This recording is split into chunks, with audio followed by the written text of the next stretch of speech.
के लिए दुश्मनों से भी संधि कर लो। क्या सुंदर वाक्य बोले।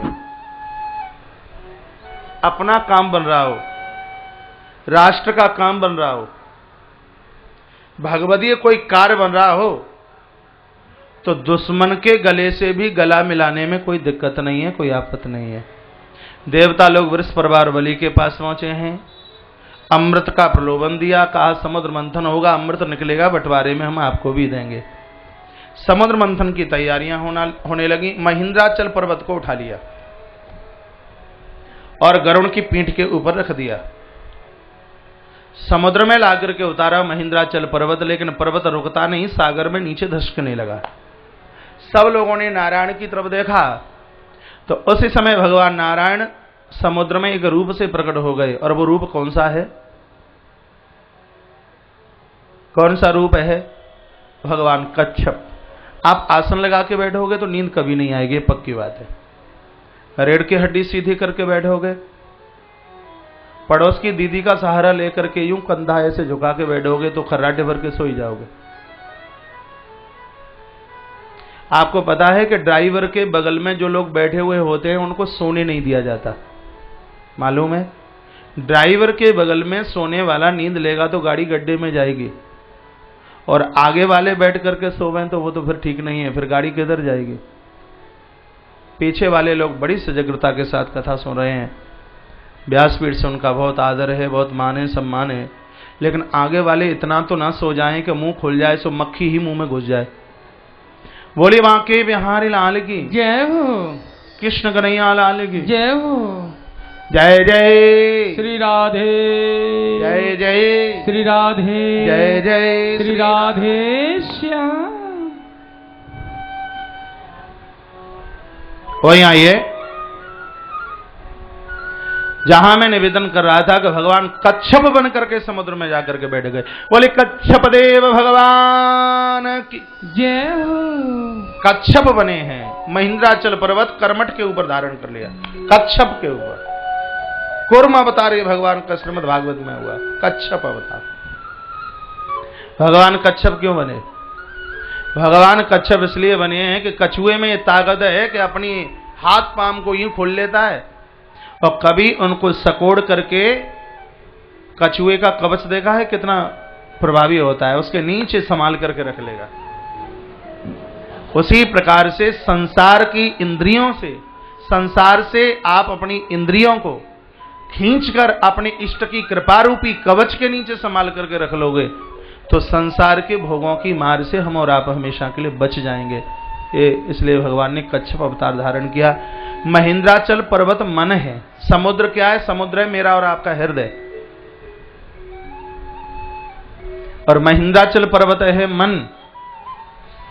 जैसे पर्वत उधर समुद्र में नहीं रुकता, नीचे धंसता है, ये मन भी हृदय रूपी समुद्र में रुकता कहां है महाराज? उछल कूद करता है। आप बैठे जरूर हैं पंडाल में, पता नहीं न जाने मन तो कहां कहां के चक्कर लगा रहा होगा। कभी तो मन सोच रहा होगा एक दिन के लिए आए थे, आज 5 दिन हो गए हैं, बच्चों के स्कूल भी खुल गए हैं, पता नहीं घर का क्या काम धाम हो रहा होगा, दुकान का शटर ही बंद है, कितने कस्टमर वापस गए होंगे, बैठे पंडाल में है, लेकिन मन तो बहुत कुछ सोच रहा होगा। तो इस मन को एकाग्रचित करने के लिए इष्ट की कृपा चाहिए। कच्छप भगवान क्या है? इष्ट। जिनके ऊपर इष्ट की पूर्ण कृपा होती है उनका मन कभी उछल कूद नहीं करता, उनका मन कभी बिगड़ता नहीं, इसलिए भगवान कच्छप रूप से प्रकट हो गए। पूरे समुद्र मंथन की कथा देखिए। बासुकी नाग को बुलाया गया, सो महिंद्राचल पर्वत के ऊपर नौती बना दी गई है। आपका मन ही महिंद्राचल पर्वत है। गुरुजनों के द्वारा जो मंत्र दिया गया है वही तो वो रस्सी है। आप समझ पा रहे हैं मेरी भाषा? माताएं एक रई के ऊपर, लकड़ी के डंडे के ऊपर रस्सी लपेट करके यूं दही बिलोती है। आपने बिलोया है कभी? अभी तो दूध ही नहीं है, क्या फिर पानी बिलोया जाए? दूध तो रहा नहीं, पुरानी बात है। दही को बुलाया जाता है, माता रस्सी चलाती हैं। तो वासुकी नाग को रस्सी बनाया कि वासुकी नाग मिंश रस्सी। इसका मतलब यह है कि गुरुदेव के द्वारा जो मंत्र मिला है उसको नौती बनाइए और इसको मन रूपी महिंद्राचल पर्वत के ऊपर चढ़ाइए, फिर इसको घर्षण करना शुरू कर दीजिए। तो सबसे पहले इसमें से क्या निकलेगा? हलाहल विष निकला, जहर निकला। आप भी भजन करने के लिए जाओगे तो सबसे पहले बुराइयों का जहर निकलेगा।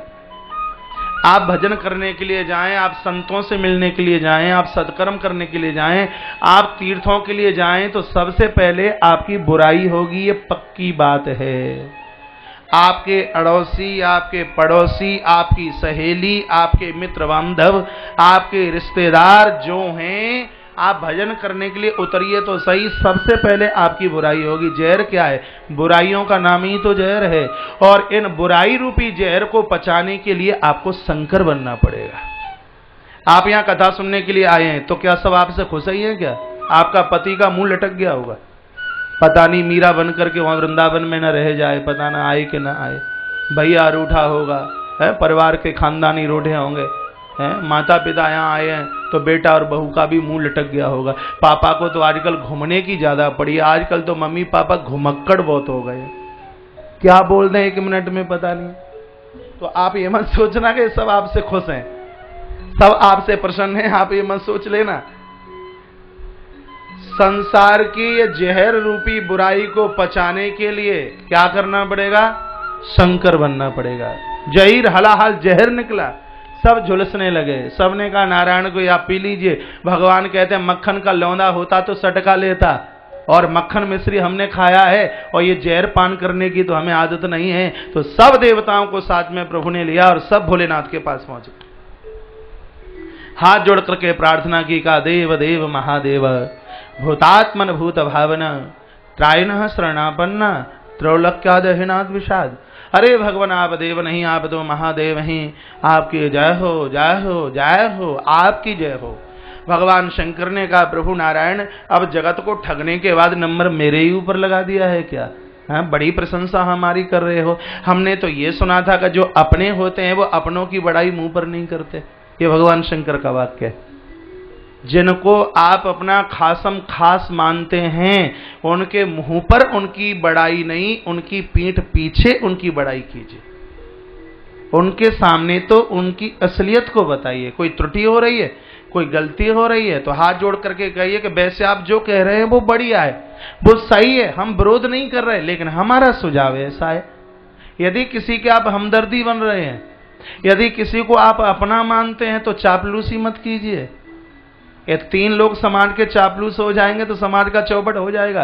रामचरितमानस सुंदरकांड 2 नंबर 37वां देखना। ये 3 लोग हैं, एक तो फैमिली डॉक्टर, एक है गुरु संत, और एक है सलाह देने वाला आपका अपना कोई सलाहकार, जिसको दूसरे शब्दों में सचिव कहते हैं। सचिव वेद गुरु 3 जो प्रिय बोले भयास, राज धर्म तनु 3 करी होई वेग ही नाश। वहां सब कुछ चौपट हो जाएगा, वहां कुछ बचेगा ही नहीं। जिनको आप अपना मानते हो तो सामने तो बढ़िया सलाह दीजिए और उनकी पीठ के पीछे बड़ाई कीजिए। और वो लोग मुझे कदापि बिल्कुल अच्छे नहीं लगते जो सामने बहुत स्वाहा स्वाहाकार करते हैं, ऐसी चाटुता उनके पास में होती है कि इनसे तो बढ़िया और कोई है नहीं। भले ही आप किसी के साथ रहे हों और कभी कहीं किसी से छुट्टी मिली हो, जहां आप रहे हैं कभी भी इस जिह्वा से उसकी बुराई न कीजिए। मालिक के पास आप रहे हों, स्वामी के पास आप रहे हों, फैक्ट्री कंपनी में आप रहे हों, आप कहीं भी रहे हों, जहां आपने 24 घंटे भी गुजारे हैं, जिह्वा से कभी बुराई मत करना। आप उसके लिए अच्छा नहीं कह सकते तो उसकी बुराई करने का अधिकार परमात्मा ने हमें नहीं दिया। तो भगवान शंकर कहते हैं आप तो मेरे खासम खास हो और आपसे ज्यादा मैं किसी को नहीं मानता, और मेरे मुंह पर आप मेरी बड़ाई कर रहे हो। बात क्या है? इस बड़ाई का कारण क्या है? जहां मुंह पर बड़ाई की जाती है पीछे वहां कोई स्वार्थ छिपा हुआ है। कथा का संदर्भ यही तो बोल रहा है। नारायण ने कहा हम देव हैं, आप महादेव हैं। कहा इससे पहले तो आपने कभी हमें महादेव नहीं कहा। और क्या कारण है कि आप बार बार देव देव महादेव देव देव महादेव, ये बार बार महादेव महादेव बोलने का मतलब क्या है? तब कह दिया त्रायण शरणापन्ना त्रैलोक्यादहिनाथ विषाद। बाबा समुद्र मंथन किया तो उसमें से निकला जहर, और जहर के द्वारा पूरी दुनिया झुलस रही है। आपके दरबार में हम चल कर आए हैं कि बाबा आप उस जहर का पान कर लीजिए। पहले भी आपने कई बार विष पान किया है तो एक बार और आप पान कर लीजिए। शंकर बाबा मुस्कुराए और कहा कि अमृत निकलने की बात थी, हाँ निगाह बचा करके पानी पी लीजिए, सामने पियोगे तो हो सकता है कि टोक दिया जाए। अचक से निगाह बचा के बोले बांके बिहारी लाल की। जय हो। तो जब अमृत निकलने की बात थी तब तो नौता किसी ने नहीं दिया, और जहर निकल के आया तो आप दौड़ करके आ गए। तो क्या मैं जगदम्बा के यहां फालतू हूं, व्यर्थ में हूं? सो जहर खा करके मैं आत्महत्या कर लूं, और ये मैं तो नहीं कर सकता। तो सब देवताओं ने चरण पकड़ लिया और कहा आप महान हैं, आप महापुरुष हैं, आप देव नहीं आप महादेव हैं, आप साक्षात परमात्मा हैं, प्रभु आप कृपा कीजिए। तब भगवान शंकर ने कहा देखिए भामर पड़ते समय हमने आधा शरीर बांट दिया, और आधे शरीर की मालिकिन जगदम्बा भगवती पार्वती है, और जब तक जगदम्बा से अनुमति ना ली जाए तब तक हम तुमको हाना करेंगे। कहीं डोनेशन देना है तो पत्नी की तो बात अलग रही, अपने आप को भी मत पूछिए। अच्छा काम करने के लिए जाना है, अपने आप को स्वयं को भी पूछने की जरूरत नहीं है। एक क्षण में दिमाग बदल सकता है, और जो बढ़िया आप करने के लिए जा रहे हैं और वो क्षण और वो समय और वो काल वो हट सकता है अपने समय से। कर डालिए। देह के ऊपर आफत आई है, प्राणों के ऊपर आफत आई है, उल्टा पलटा करने के लिए जा रहे हो तो वहां पूछने की आवश्यकता है। भगवान शंकर जगदम्बा के पास पहुंचे और कहा देवी ये देवता लोग आए काय के लिए? कहते हैं कि जहर पी लीजिए। मां जगदम्बा ने कहा तो पी लीजिए ना। भोलेनाथ ने कहा जहर पीने का मतलब है प्राणों से अपने आप को अलग कर देना, मृत्यु हो जाएगी। तब माता भगवती ने कितनी सुंदर बात कही, कहा आप हैं साधु, और साधु मरने से कभी घबराता नहीं, डरता नहीं है कभी भी, और जो डरता है मरने से वो संत नहीं हो सकता, वो साधु नहीं हो सकता। और बाबा सही बात तो यह है, संत का जीवन अपने लिए नहीं सबके लिए, परमार्थ के लिए उसका जीवन होता है। और संत की कदर जिंदे में उतनी नहीं होती जितनी कि संत की वैल्यू मरने के बाद में होती है। जिंदा हाथी लाख का और मरा हुआ खाक का नहीं, 1.25 लाख का। शिरडी साईनाथ प्रभु जिस समय रहे होंगे उस समय उनकी कितनी ख्याति थी मुझे नहीं पता, लेकिन इतना अनुभव मुझे जरूर होता है कि जिस समय वो थे उससे ज्यादा वैल्यू उनकी आज है। कृष्ण के जमाने में कृष्ण को लोग कितने मानते होंगे ये मुझे नहीं पता, लेकिन आज भगवान कृष्ण नहीं रहे, आज उनको कितने मानने वाले लोग हैं ये हम और आप भली भांति अच्छी तरह से जानते हैं। व्यक्ति की गुणवत्ता अच्छी और भलाई का पता तो उसके जाने के बाद होता है। तो आपके जाने से यदि पूरी दुनिया इस कष्ट से निवृत्ति को प्राप्त करती है तो मुझे कोई परेशानी नहीं है। भोलेनाथ ने कहा मैं मर जाऊंगा लेकिन पूरी दुनिया खुश हो जाएगी। मैया ने कहा तो चरणों में प्रार्थना करती हूं, एक आपके जाने से पूरी सृष्टि बचती है, तो आप आराम से जहर का पान कर लीजिए। वेद प्रकट हो गए आकाश में और कह दिया कुपुत्रो जायेतः क्वचिदपि कुमाता न भवति। ये बेटा कुपुत्र हो सकता है लेकिन माता कभी भी कुमाता नहीं हो सकती। माँ ने कहा, भगवान शंकर समुद्र के तट पर आए और अंजलि लगाई है। महाराज जहीर अंजलि में डाला, गुटुक गुटुक गुटुक गुटुक करके भोलेनाथ उस जहर को पी गए। कंठ नीला हो गया, नाम हुआ बोले नीलकंठेश्वर भगवान की जय। भोलेनाथ की भ्रुकुटी चढ़ गई, आंखें चढ़ गई, क्योंकि जहीर का नशा मादकता इतनी थी। भगवान नारायण रो पड़े, आंखें भराई और कहा, बाबा हे विश्वनाथ, हे जगत के देवता, हे देवादिदेव महादेव, आज जगत के कल्याण के लिए, दुनिया को बचाने के लिए आपने जहर पिया है। आज मैं आपको वायदा करता हूं कभी आने वाले द्वापर में मैं कभी आकर के कृष्ण बनूंगा और मैं तुमको अपने होठों पर बिठाकर मैं अपने अधरामृत का पान कराऊंगा। उस समय मैं तुम्हें अमृत पिलाऊंगा। कहा कब? जब मैं श्री द्वापर में आकर कृष्ण बनूंगा। हे बाबा शंकर, उस समय मैं तुम्हें अपनी बांसुरी बनाऊंगा और अपने अधरों के ऊपर रखूंगा और इसका बदला वहां चुकाऊंगा। जगत के कल्याण के लिए आपने जहर पिया, तो आत्म कल्याण आत्म शांति के लिए बाबा आप मेरे अधरों के ऊपर बैठकर बांसुरी रूप धारण करके उस अधरामृत का पान करते रहना, मेरे प्रभु ने कह दिया है। बोली बांके बिहारी लाल की जय हो, कृष्ण कन्हैया लाल की जय हो। जय जय श्री राधे, जय जय श्री राधे, जय जय श्री राधे श्याम। भोलेनाथ ने जहर पिया, कंठ में रख लिया, हृदय में लेके नहीं गए, क्योंकि भोलेनाथ के हृदय में राम है। जहर नाम बुराइयों का है, बुराइयों को इधर से सुनो, इधर से निकाल दीजिए। कान की ढपोलियां खोल के सुनिए।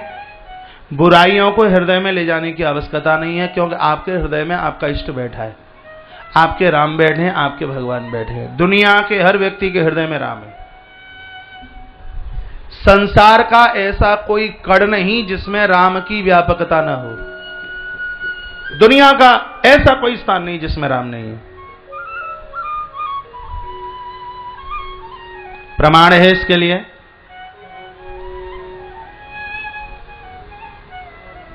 कोई एक नाम मुझे नीचे से बता दीजिए, कौन सा नाम ले लें और देखें कि उस नाम के कड़कड़ में भगवान राम विराजित हैं कि नहीं। कौन सा नाम लेवे? राधे श्याम जी अग्रवाल जी, एक नाम बताइए नीचे से। जालना। हाँ, जालना में 3 अक्षर है और इसके हर अक्षर में राम की व्यापकता है। जालना में है 3 अक्षर, 3 का 4 गुना कीजिए, आप कितना बनेगा? आपकी गणित बढ़िया है तो फटाफट बोलते रहिए। 3 का 4 गुना 12, 12 में 5 जोड़िए 17, 17 का 2 गुना कीजिए, हाँ 34, 34 में 8 का भाग दीजिए, शेष कितना बचेगा? 8 चौका 32, 34 में से 32 गए, 2 बचे। वो 2 क्या है? एक है रा और एक है मां। और कोई आप उठाइए अक्षर, कोई भी उठाइए आप। जबलपुर ले लीजिए, जबलपुर में कितने अक्षर हैं? जबलपुर 5, 5 का 4 गुना कीजिए 20, 20 में 5 जोड़िए 25, 25 का 2 गुना कीजिए 50, 50 में 8 का भाग दीजिए, 8 छिंगे 48, 50 में से 48 माइनस कीजिए, 2 बचे। 2 क्या है? एक है रा और एक है मां। संसार की ऐसी कोई स्थानता नहीं है जिसमें भगवान प्रभु राम समाविष्ट न हो। राम की सत्ता जगत के कड़कड़ में व्यापक है। पूर्व में हमारे मंत्रों की संख्या थी 100 करोड़। सुनिए, 100 करोड़।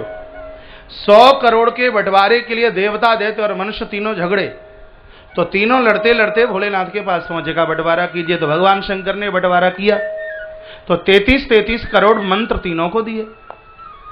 तो कितने दे दिए? 99 करोड़। 1 करोड़ फिर बचे, फिर बंटवारा किया तो 33 लाख फिर तीनों को दे दिए। तो 99 लाख फिर निकल गए, फिर 1 लाख बचे।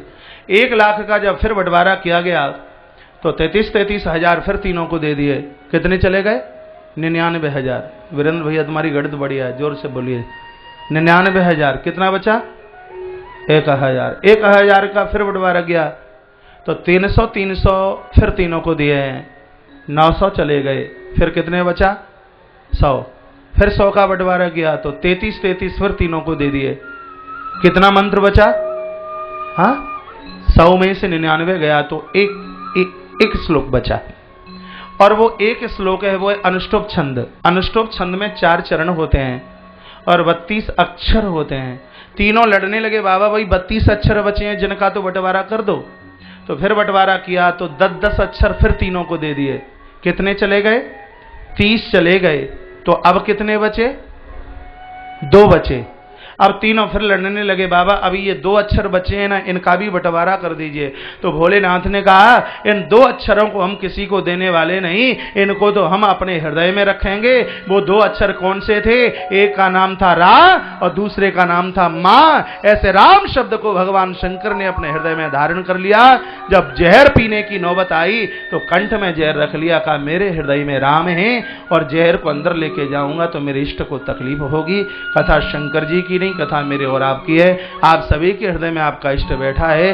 दुनिया की बुराइयों को अपने हृदय में रखोगे तो हमारे इष्ट को भी तकलीफ होगी, परेशानी होगी। बताइए, बात समझ में आई है?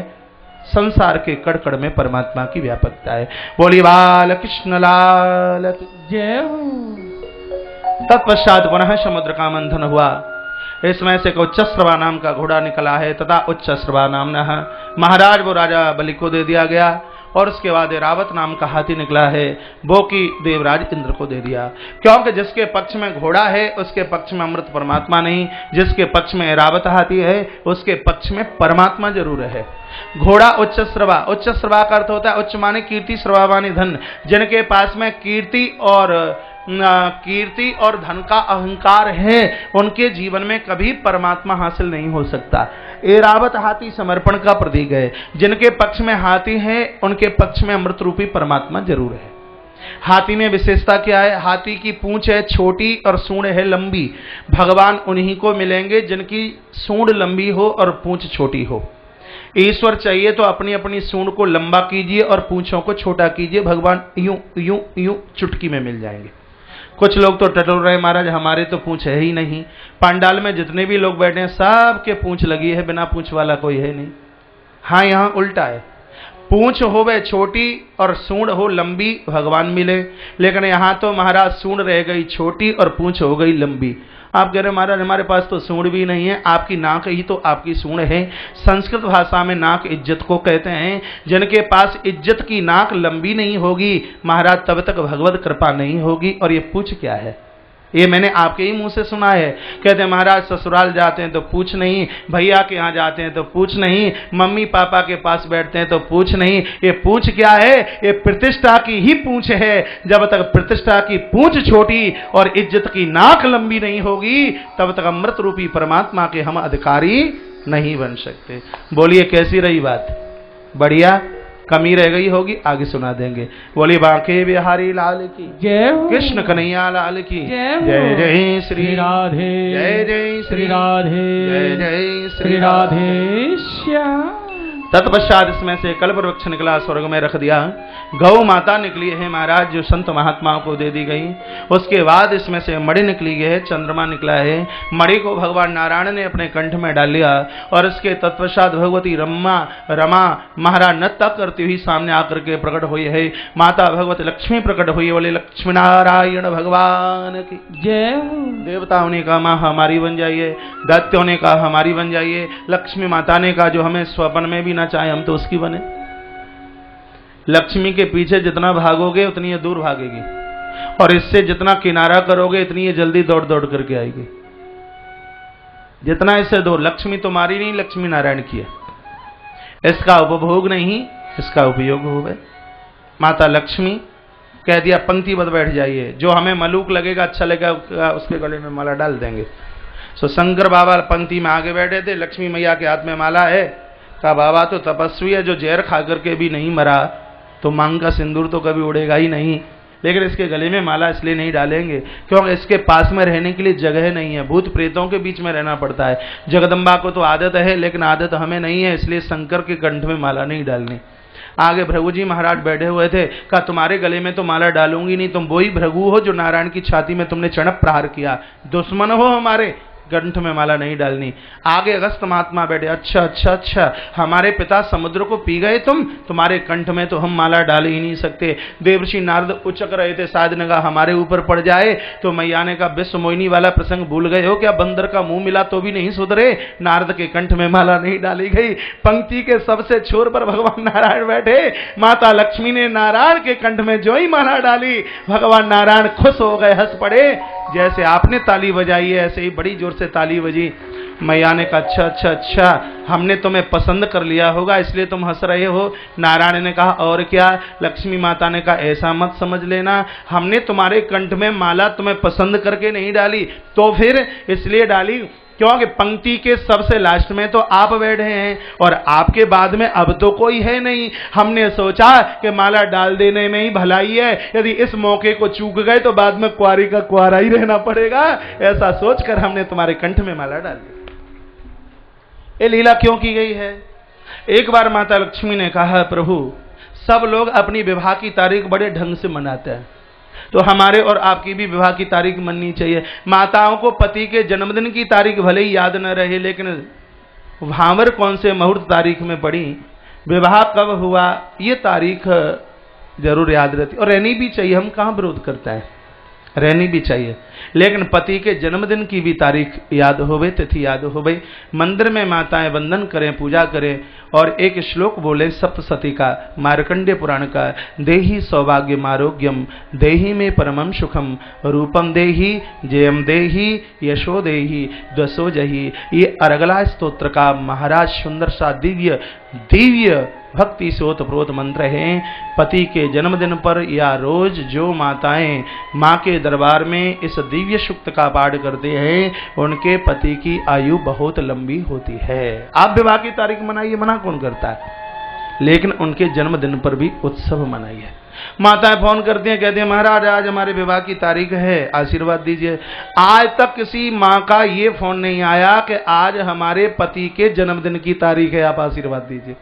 अब आगे से आ जाए टेलीफोन तो मैं कह नहीं सकता, लेकिन 19 साल में आज तक तो नहीं आया कि पति का आज जन्मदिन है, जरा पति को आप आशीर्वाद दीजिए। तो माता लक्ष्मी ने कहा प्रभु तो विवाह की तारीख बने। प्रभु ने कहा हमें तो पता नहीं कि विवाह कौन सी तारीख में हुआ, क्योंकि लक्ष्मी नारायण तो अनादि और अनंत हैं। मैया रूठ गई तो प्रभु ने कहा कि परसों समुद्र मंथन होगा और तुम समुद्र में से प्रकट हो जाना और हमारे गले में माला डाल देना, तब से हमारी तुम्हारी विवाह की तारीख मनना शुरू हो जाएगा। तो कार्तिक का महीना था, अमावस्या की तिथि थी, समुद्र में से माता लक्ष्मी प्रकट हुई और जिस तारीख में कंठ में माला डाली उसी को हमने और आपने दिवाली के रूप में स्वीकार किया है। दीपावली दीपावली को 2 उत्सव मनते हैं। दिए इसलिए जलाए जाते हैं क्योंकि राम जी रावण का उद्धार करके इसी तिथि को अवध में प्रवेश कर रहे थे, इसलिए तो दिए जलाए जाते हैं। और लक्ष्मी नारायण की पूजा इसलिए होती है क्योंकि इसे अमावस्या की तिथि को माता लक्ष्मी ने प्रकट होकर भगवान नारायण के कंठ में माला डाली। लेकिन मेरा ये निवेदन होगा कि नोटों की गड्डियां चाहने वाले लोग लक्ष्मी नारायण की पूजा नहीं, सिर्फ लक्ष्मी की पूजा करते हैं। तो ये भी ध्यान रखना कि लक्ष्मी का वाहन उल्लू है, माता उल्लू पर बैठकर आएगी और उल्लू ही बना करके चली जाएगी। उल्लू वो है जिनको दिन में दिखाई नहीं देता। आप बुरा ना मानना, ऐसी दौलत जीवन में चल करके ना आए कि हम दिन में भी अंधे हो जाएं, हमें दिन में दिखाई ना दे। सिर्फ लक्ष्मी की चाहत, संपत्ति की चाहत रखोगे तो महाराज हम ऐसे ही हो जाएंगे, हमें दिन में भी दिखाई नहीं देगा। यदि लक्ष्मी नारायण का आवाहन, भगवती आराधना महाराज हम करें तो इन दोनों का वाहन गरुण है। गरुण उदारता के प्रतीक हैं। फिर आपकी सन्मति और संपत्ति आपके और आपके परिवार के लिए नहीं, फिर आपकी संपत्ति और सन्मति पूरे राष्ट्र के कल्याण में लग जाएगी। इसलिए लक्ष्मी नारायण की पूजा, गौरी शंकर की पूजा, राधे श्याम जी की पूजा और सीताराम जी का पूजन आप कीजिए। जब जब दिवाली चल करके आए तब महाराज इनका आवंदन करें, आप पूजन करें। और महाराज उसके तत्पश्चात फिर आज साक्षात धन्वंतरी भगवान अमृत कलश लेकर प्रकट हो गए। बोले धन्वंतरी भगवान की जय हो। कलश छीना है महाराज गरुड़ ने। 4 स्थानों पर महाराज इसको छिपाया गया है। स्कंद पुराण में तो लिखा है कि 5वीं जगह है भी इस अमृत कुंभ को छिपाया गया। वो 5 स्थान कौन से हैं? कहा ये प्रयाग में छिपाया गया, त्रिवेणी के तट पर कुछ बूंदें डाली गई। नासिक में गोदावरी के तट पर इसको छिपाया गया और उज्जैनी में माता क्षिप्रा के तट पर और हरिद्वार में इसको माता भागीरथी के तट पर और श्रीधाम वृंदावन में इसको माता यमुना के पावन तट पर एक कदम्ब के वृक्ष के ऊपर छिपाया गया। आप परिक्रमा करने के लिए जाएं तो कालीदह पर वो कदम्ब का वृक्ष आज भी हरा भरा है। कृष्ण के जमाने का नहीं और उससे भी पहले का है, जब ये समुद्र मंथन हुआ तब का। गरुड़ जी महाराज ने जब यमुना में कुछ अमृत डाला तो कुछ बूंदें इस वृक्ष के ऊपर गिरी तो वो वृक्ष आज भी हरा भरा है। 12 साल के बाद में श्रीधाम वृंदावन में भी कुंभी का महापर्व मनाया जाता है। यदि कहीं ये बात मैंने अपनी तरफ से कह दी हो तो स्कंद पुराण का आप सुंदर सा खंड पढ़ करके आप देख लीजिए, बात की असलियत पता लगता है। 2 साल पहले यहां भी श्रीधाम वृंदावन में 12 वर्ष के तत्पश्चात महाकुंभी का पर्व मनाया गया। 12 साल के बाद फिर मनाया जाएगा। 4 स्थानों पर महाकुंभ मनाया जाता है। समय ना होवे तो भी कुंभ का दर्शन कीजिए। अश्वमेध सहस्त्राणी वाजपेयी शतानि च। कुंभ का दर्शन करने से हजारों अश्वमेध यज्ञ और सैकड़ों वाजपेयी यज्ञ करने का पुण्य प्राप्त होता है। 2013 माघ का महीना प्रयागराज का कुंभ आ रहा है, तैयारी कीजिए पहुंचने की। तत्पश्चात भगवान के पास गरुड़ अमृत कलश लेकर के गए। गरुड़ ने कहा तुमने अच्छा नहीं किया, जिनके हाथों से लेकर के आए हो इसको वहीं दे करके आइए। पुनः ही धनवंतरी भगवान के हाथ में अमृत कलश दिया है। वृषपर्वा ने मौका पाया है। दैत्य आपस में झुलसने लगे, पहले हम पिए, हम पहले पिए। देवता लोग भगवान के पास पहुंचे और भगवान उसी समय मोहिनी रूप धारण करके प्रकट हो गए। बोली मोहिनी भगवान की जय हो। देवताओं ने मोहिनी रूप को, अद्भुत रूप को देखा। तब गुरुदेव बृहस्पति ने कहा मरना चाहते हो, इस स्त्री का मुंह नहीं, इस स्त्री के चरणों को देखिए। नारी की सुंदरता को देखोगे तो बिना मौत के हम मर जाएं, उसके चरणों में हम दृष्टि डालें। महाराज ज्यों ही चरणों में दृष्टि डाली है तो गंगा माता नजर आ गई है, शंख चक्र पद्म महाराज नजर आ गए। देवता समझ गए कोई मोहिनी वोहिनी नहीं, ये तो सब हमारे नारायण की चाल है। भगवान को लगा मुझे पहचान लिया गया, तो उसी समय मेरे भगवान सीधे दैत्यों के पास पहुंचे। दैत्य भोगी हैं, अमृत को तो भूल गए और सोच रहे हैं कि ये कामिनी, ये स्त्री, ये सुंदर स्त्री कैसे हमारी बने। कहा तुम कौन हो, तुम्हारी उम्र कितनी है, माता पिता कौन है। तब भगवान सुखदेव कहते हैं परीक्षित, यही दैत्य की पहचान है, कभी भी नारी की आयु नहीं पूछनी चाहिए। किसी भी माँ को यह ना पूछा जाए कि तुम्हारी उम्र क्या। अब डॉक्टर पर्चा बना रहा है वो बात अलग है, बिना कारण के ये ना पूछा जाए ना किसी बेटी को ना किसी माँ को कि तुम्हारी आयु तुम्हारी उम्र कितनी है, और ना किसी संत को ये पूछा जाए कि तुम्हारी जन्मभूमि कहाँ है और तुम्हारे माता पिता का नाम क्या है, कितने भाई हो, कितनी बहनें हो। ये तमाम की फालतू की बात संत यति पुरुषों को बिल्कुल नहीं, माताओं को कभी उनकी आयु ये सब पूछने की बिल्कुल जरूरत नहीं है। महाराज तो जब वो बोले हैं कि आप हमारी बन जाइए और ये हमारे पास ये अमृत है इसका बंटवारा कर दीजिए, भगवान बोले तुमने हमारा विश्वास कैसे कर लिया। दैत्य बोले कौन होगा जो तुम्हारा विश्वास ना करे, तो कहा पंक्तिबद्ध बैठ जाइए। सब दैत्यों को पंक्तिबद्ध बिठा दिया, ढक्कन खोला, कहा ये अमृत कहीं सागर से तो नहीं निकला, कहा निकला तो उसी में से। अरे इसलिए मुझे इसमें पानी पानी ऊपर ज्यादा नजर आता है, तुम कहो तो ये ऊपर का पानी पानी मैं देवताओं को पिला दूं और नीचे का गाढ़ा गाढ़ा अमृत तुम्हें पिला दूं तो कैसे रहा है, कैसा रहेगा। दैत्य नाच पड़े, वो हमें कितना चाहती है। बोले दैत्य लोग हाँ, ऊपर का पानी पानी देवताओं को पिलाना और नीचे का गाढ़ा गाढ़ा अमृत हमको पिला देना। ऐसे बोल रहे हैं कि देवताओं को तो कुछ पता ही नहीं है। मोहिनी भगवान इधर आए, देवताओं को अमृत पिलाया, सूर्य चंद्रमा को अमृत पिला रहे थे, तो महाराज एक राहु बड़ा खतरनाक है, आया बीच में आके बैठ गया। सूर्य और चंद्रमा ने चुगली की, भगवान देवता नहीं राक्षस है। भगवान ने कहा मुझे भी पता था, लेकिन दुनिया को बता रहा था कि कभी पंक्ति भेद नहीं करना चाहिए। परोस रहे आप बालूशाही, बेटा अपना है तो 4 और पड़ोस ने कहा तो धक्का दे करके बाहर कर दिया। प्रसाद बांटते समय ज्यादा यही नजर आता है, कभी भी पंक्ति भेद मत कीजिए। और सूर्य चंद्रमा तुमने चुगली की है इसलिए इसका भुगतान तुमको भोगना पड़ेगा। सुदर्शन चक्र उठाया भगवान ने, राहु के एक में से 2 खंड कर दिए, लेकिन जिसने अमृत पिया है वो मरने में आता नहीं। 1 के 2 हो गए राहु और केतु। जब ग्रह राहु केतु के चक्कर में फंसते हैं तो महाराज काल सर्पयोग बन जाता है, आदमी मरता नहीं और सब स्थिति हो जाती है। यदि बेटी की कुंडली में मंगलिक दोष है, ये ज्योतिष शास्त्र बोल रहा है, हमने ज्योतिष भी पढ़ी है। दूसरे धर्म वाले लोग ज्योतिष की बुराई करते हैं, ज्योतिष अपने आप में 16 आना खरी है। भगवान राम के आने से पहले महर्षि वाल्मीकि ने बता दिया कि प्रभु राम का अवतार कब होगा। ज्योतिष बढ़िया है तो आप ये बता दोगे कि इस अनार के अंदर दाने कितने हैं। 6 शास्त्रों में से एक विलक्षण ये भी तो एक शास्त्र है ज्योतिष, लेकिन इसका कोई जानकार हो ये तब है। हमारी ज्योतिष बोलती है कि बेटी की कुंडली में है मंगली के योग, और आपने बिना मंगली के लड़का देख लिया, इंद्र की गद्दी पर बैठा हो तो भी अपनी बेटी उसको देना मत। क्यों?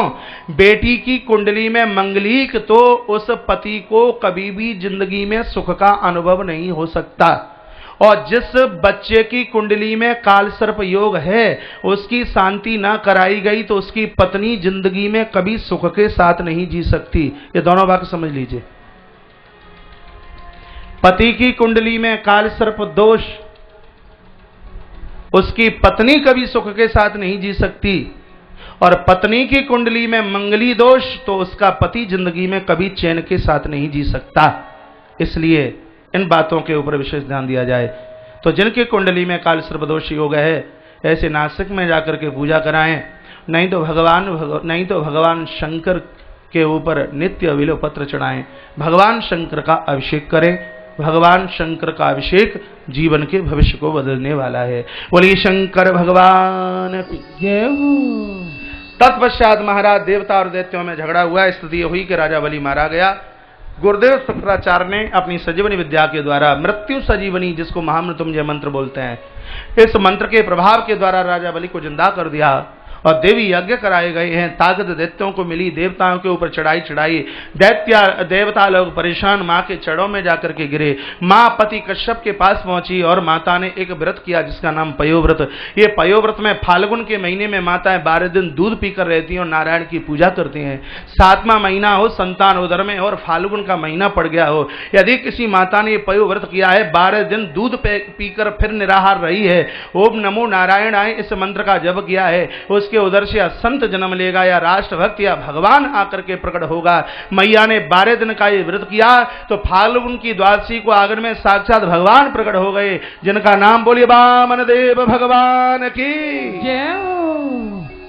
भगवान प्रभु वामन देव प्रकट हुए, आकाश से दुंदुभियां फूलों की वृष्टि और जय जयकारे की आवाज हो रही थी, सब आनंद मग्न हो रहे थे।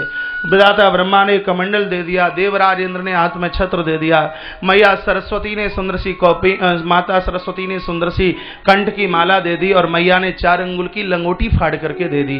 प्रभु ने पूछा, माता हमें काय के लिए बुलाया है? का इन दैत्यों ने सब कुछ तो तुम्हारा हरण कर लिया, इसलिए अपने भाइयों की संपत्ति को लेके आइए। भगवान बोले, माता आने की देर भी नहीं हुई और तू हमें भीख मांगना सिखाती है। मैया बोली, भगवान ये काम तो आपको हमारा करना ही पड़ेगा, ये परमात्मा का बिल्कुल पंचायती अवतार है, प्रभु के पास में अपना कुछ भी नहीं है, जो भी कुछ है वो सब मांगे की सौदा। भगवान चल पड़े कहां? माता नर्मदा के तट पर। नर्मदा के लिए तो मैं क्या कहूं, गंगा का स्नान नर्मदा का दर्शन एक बराबर है। जो नर्मदा मैया की परिक्रमा करते हैं उनको जन्म लेने के लिए मरने के लिए किसी के गर्भ में नहीं जाना पड़ता। 3 वर्ष 3 महीने 13 दिन में माता नर्मदा की एक परिक्रमा पूरी होती है। गाड़ी से लगाओगे तो 18 दिन में पूरी हो जाएगी। माता नर्मदा की परिक्रमा का तो अपने आप में विशेष प्रभाव है। बड़भागी वो लोग हैं जो माता नर्मदा के तट पर जी रहे हैं।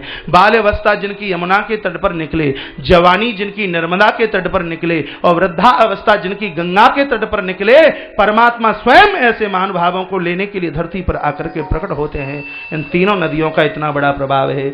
बचपना यमुना के तट पर, युवा अवस्था मातु भगवती नर्मदा के तट पर और वृद्धा अवस्था मातु गंगा के तट पर निकले। स्वयं त्रिलोकी का नाथ उस भक्त को लेने के लिए धरती पर आकर के प्रकट होता है। माता नर्मदा का तो फिर कहना ही क्या। शिव महापुराण में कथा आती है, वैशाख शुक्ल पक्ष सप्तमी को महाराज माता गंगा भी नर्मदा का पावन अभिषेक करने के लिए नर्मदा की देहली पर आकर के प्रकट होती है। हमारा भाग्य है कि मुंह से माँ भगवती रेवा नर्मदा का नाम निकल रहा है। आने वाले समय के लिए हम आपको न्योता देते हैं, आपको निमंत्रण देते हैं। आप श्री जबलपुर के पास नगरी मंडला पधारिए। कई एकड़ों में विशाल काय आश्रम का निर्माण हो रहा है। वहाँ भी गरीब अनाथ असहाय बेचारे आदिवासी वनवासी बच्चों की पूर्ण व्यवस्था पढ़ाई लिखाई की जाएगी। 11-12 साल और कथा कर लें, लगभग 11-12 साल 50 में से अभी कम है। और जब ये समय पूरा होगा तो फिर क्या करना है, भजन ही तो करना है। माता नर्मदा और माँ गंगा के तट पर बहुत आनंद लेना है। तो आप भी तैयारी कीजिए, साल में से कुछ समय निकालते रहिए। कुछ रात्रियां मां नर्मदा के दर पर ओमकारेश्वर चले जाएं, वहां महेश्वर चले जाएं, मंडला चले जाएं, आप भेड़ा घाट चले जाएं, आप जबलपुर, बहुत अच्छे अच्छे स्थान हैं। माँ तो रेवा नर्मदा के पावन तट पर, गंगा का तट तो सुहावना है ही। आइए, सौराष्ट्र गुजरात में बड़ी सुंदर जगह वर्तमान समय में पड़ती है जिसको भरूच बोलते हैं। तो उस भरूच जिले में ही स्थान पड़ता है जहां शुक्राचार्य जी एक बहुत बड़ा यज्ञ अपने शिष्य के हाथों से करा रहे थे और वहीं भगवान प्रभु वामन देव आकर के प्रकट हो गए। राजा बलि ने भगवान को आते हुए देखा, का स्वागतम वो महाभाग। प्रभु आपका स्वागत है, ब्रह्म किम करवाणते, मैं आपके लिए क्या बढ़िया से बढ़िया कर सकता हूँ। ब्रह्म ऋषणाम तपः साक्षात, ऐसा लग रहा है कि तप शब्द आपका रूप धारण करके आके प्रकट हो गया हो। राजा रानी ने बड़ा स्वागत सम्मान किया, मान किया। तब राजा ने कहा, प्रभु आपको देख करके तो ऐसा लग रहा है ब्राह्मण देवता, हम अपना सब कुछ तुम्हारे दरबार में लुटा दें, आप हमसे कुछ मांग लीजिए, क्या चाहिए। भगवान कहते हैं कुछ भी नहीं। कहा कि नहीं, आपको मांगना पड़ेगा। आइए भगवान की मांग। तेरे द्वार खड़ा भगवान, भगत भर दे रे झोली। भगवान की बड़ी सुंदर सी झांकी आ रही है। आप सभी अपनी अपनी जगह बैठे रहेंगे, बिल्कुल कोई खड़ा नहीं होएगा। तालियों के साथ में उस महारस का आनंद लीजिए।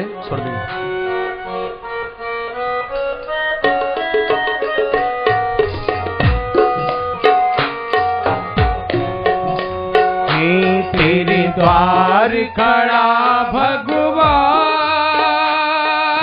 ओ तेरे द्वार खड़ा भगवान, भगत भर दे रे झोली। हेलो, भगवान से पैसा मत मंगवाना, ठीक है। कमंडल अंदर मले बारी बस। तेरे द्वार खड़ा भगवान, भगत भर दे रे झोली। भगवान के कमंडल में आप अपने दोषों को छोड़िए। कहिए प्रभु कृपा कीजिए, अब हम क्रोध ना करें। कहिए भगवान अब हम किसी को देख करके ईर्षा ना करें। राग द्वेषता को आप समाप्त कर दीजिए। जो परमात्मा दुनिया को सब कुछ देने वाला है, उस भगवान को हम क्या दे सकते हैं। दोनों हाथ उठाइए और तालियों के साथ प्रभु का सम्मान कीजिए। तेरे द्वार खड़ा भगवान, भगत भर दे रे भगत भर दे रे झोली। तेरा होगा बड़ा एहसान,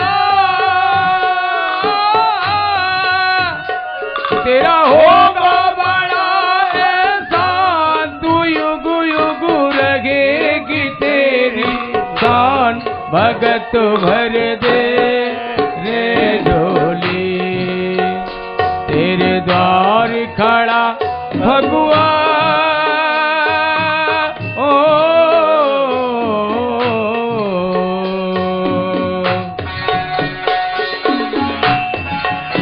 सारे बोल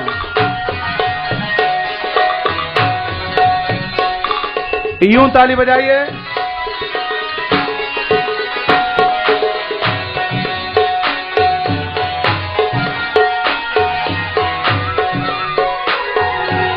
डोली उठी सारी धरती देख ले, डोला रे गगन गे सारा।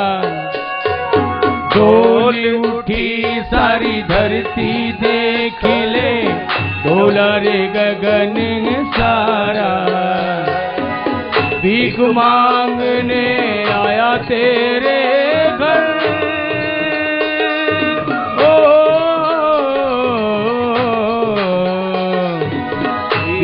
मांगने आया तेरे घर, जगत का पालन हारा रे, जगत का पालन हारा। मैं आज तेरा मेहमान,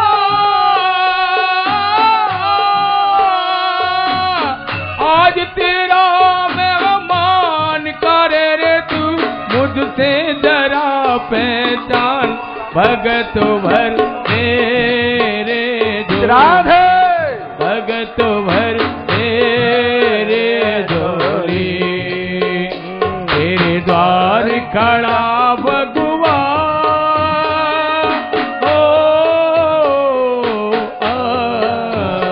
तेरे द्वार खड़ा भगवान, भगत भर दे रे झोली, भगत भर दे झोली।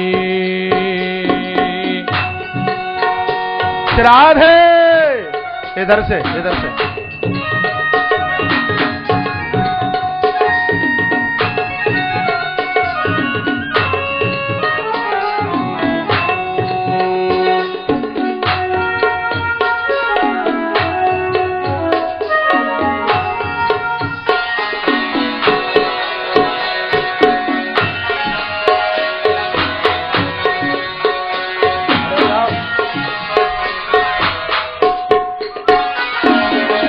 आज लुटा दे तू सर्वस्व अपना, मान ले कहना मेरा।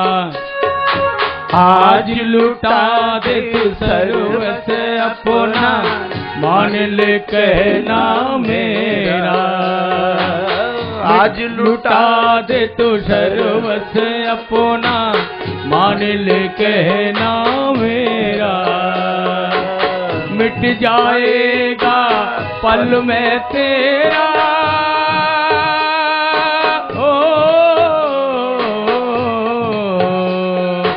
मिट जाएगा पल में तेरा, जन्म जन्म का फेरा रे, जन्म जन्म का फेरा। तू छोड़ सकल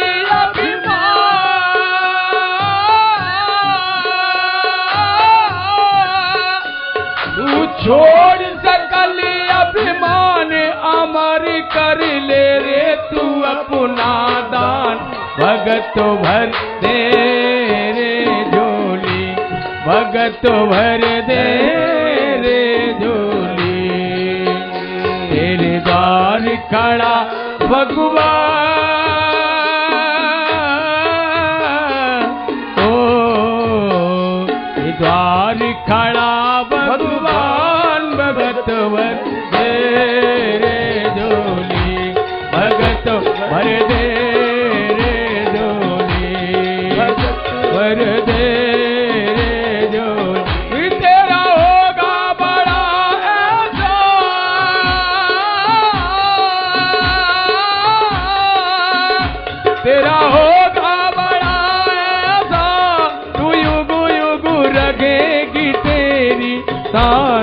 भगत भर दे रे झोली, भगत भर दे रे झोली। तेरे द्वार खड़ा भगवान,